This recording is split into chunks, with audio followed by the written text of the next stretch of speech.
The Polestar 2's infotainment system runs on Android Automotive and may freeze on the starting screen due to software glitches, hardware issues, or network interference during updates. This issue often occurs after software updates or power interruptions.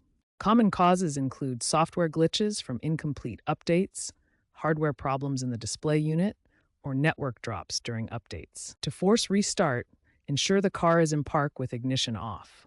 Press and hold the power button on the center console for 10 to 15 seconds until the screen goes black and restarts. If a force restart doesn't resolve the infotainment system starting issue, updating your system is the next recommended step. Polestar provides over-the-air updates through the Polestar app or directly via the car's Wi-Fi connection.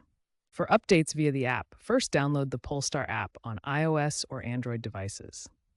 Connect to a stable internet connection, then use the app to check for and download any available software updates. Alternatively, update directly through the car's Wi-Fi.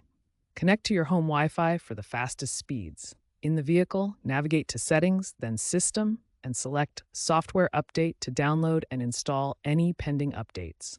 During the update process, avoid driving to prevent interruptions. Use a stable internet connection to ensure the update completes successfully. If the update becomes stuck, use the app to force check for new versions or contact Polestar support for manual firmware installation. To prevent future issues, regularly update your system and avoid installing conflicting third-party apps.